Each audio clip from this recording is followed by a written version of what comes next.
Kalau misalnya bukan BBM gratis, tapi subsidi, dan itu buat motor, ingat alpukat dulu. Kenapa alpukat? Salah satu buah dengan kandungan gula yang rendah dan lemak baik yang bagus. Alpukat cocok buat sarapan.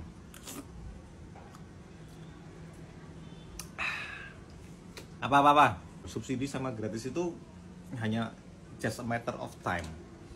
Negara akan bangkrutnya kapan? Kalau gratis ya bangkrutnya misalnya 5 tahun lagi, kalau subsidi ya bangkrutnya 10 tahun lagi. Intinya subsidi BBM itu tidak tepat sasaran. Sekalipun itu untuk kalangan, misalnya untuk kalangan bawah yang hanya punya motor satu. Bagaimana bisa mendata motor ini punya siapa dan taraf ekonominya seberapa? Oh, ada data di kepolisian.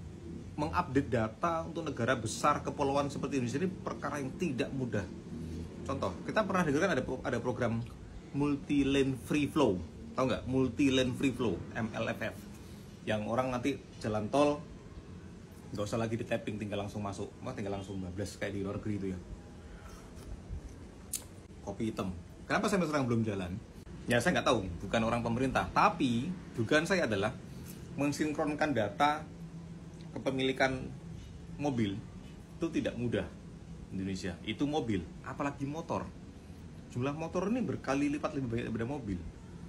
Gimana kamu tahu bahwa kendaraan ini punya si A dan itu taraf ekonomi sekian? Aku beli motor 3, ya kan?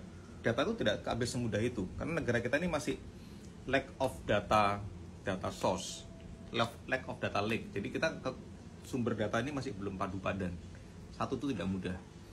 Andai kata datanya sudah padu padan, datanya sudah bisa diakses dengan mudah, sudah bisa sinkron gitu ya. Nah, tetap saja kita mensubsidi, konteksnya subsidi ya. Kita mensubsidi BBM yang tuh hanya jadi asap, jadi polusi, ya kan? Satu, itu membuat tidak real. Negara kita menanggung beban yang bengkak, tapi tidak bisa bergerak kemana-mana. Nah, daripada ini dijadiin subsidi BBM, lebih baik ini dijadiin jaring pengaman sosial yang lain. Coba kita hitung ya. Ya saya bukan bagian dari pemerintahan, tapi kita hitung aja satu motor tuh sehari bisa berapa liter. Misal 3 liter lah. Disubsidi misalnya per liternya 1.000 aja.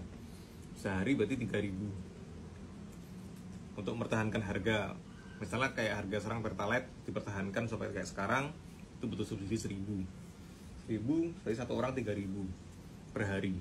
3.000 per hari. 1 bulan kalikan 30.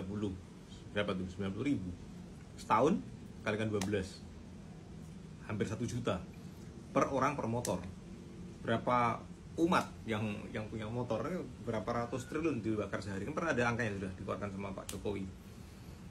Zaman era Jokowi, sampai saat ini sebagian dari subsidi itu dialihkan untuk bikin infrastruktur. Nah, sekarang kita semua bisa rasakan kemajuan infrastrukturnya. Kalau subsidinya itu dipakai untuk menyamaratakan harga BBM Jawa dan Irian Jaya, oke. Tapi kalau subsidinya itu untuk dipakai mempertahankan harga BBM seperti yang dimaksud para netizen sekarang ini, itu yang tidak tepat. Karena alangkah bijaksananya kalau anggaran yang terbuang ratusan triliun setiap tahun itu bisa direalokasikan ke hal-hal yang berbau jaring pengaman sosial dengan lebih tepat sasaran. Kalau saya lebih berpikir sudah anggaran ini direalokasikan saja untuk jaring pengaman sosial, misalnya meningkatkan BPJS TK. Jadi misalnya kalau anggaran BPJS TK itu BPJS Ketenagakerjaan ya. Nah, sekarang kan sektor informal ini mungkin kurang terlindungi. Tapi kalau anggarannya disiapkan dari sekarang, anggarannya ada. Nah, BPJS TK bisa mengakomodir untuk jaring pengaman kecelakaan kerja bagi teman-teman yang di sektor informal. Jadi misalnya maaf kata kendaraan kecelakaan atau apa ya kan, biaya pengobatannya biaya kecelakaan itu akan dijamin oleh BPJS TK.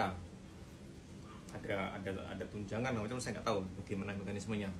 Pada intinya ketika negara bisa merealokasikan anggaran hasil subsidi BBM tadi ke misalnya saja ya BPJS TK, ini akan meningkatkan kemampuan anggaran negara untuk menjamin para pelaku jalanan ini untuk bisa lebih terjamin kalau ada apa-apa.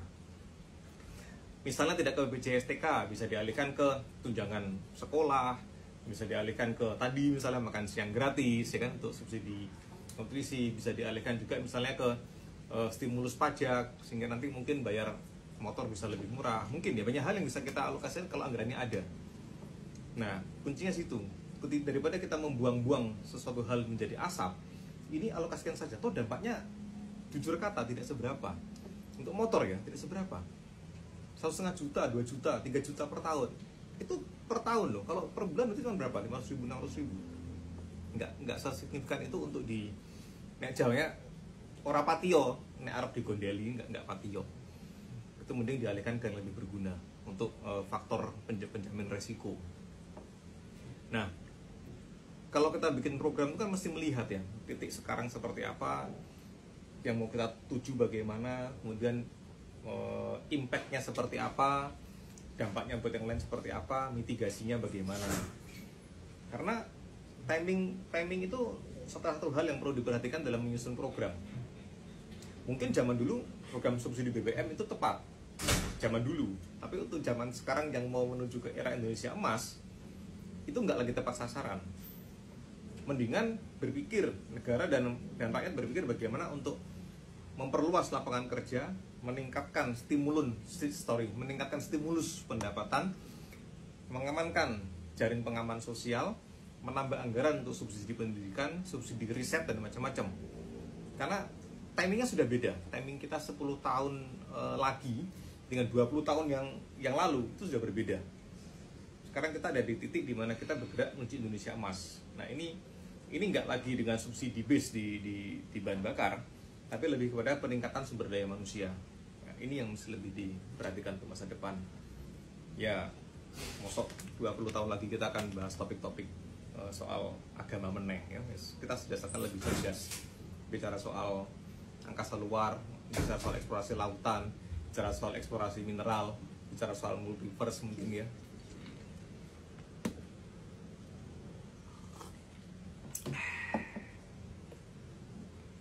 Apa itu? Kopi Kopi hitam. apa? Kopi awi, kopi lintong. Apa reviewnya? Nah, kalau program itu semua bisa berhasil, tingkat pendapatan per kapita kita bisa naik, kita bisa lepas dari belenggu medium income trap, kita bisa naik income per kapitanya. Mudah-mudahan kopi yang enak ini bisa dinikmati oleh lebih banyak orang. Jadi standar kita untuk cita rasa kopi juga meningkat, bukan? Saya nggak promosi ini, tapi kalau mau coba kopi awi, recommended.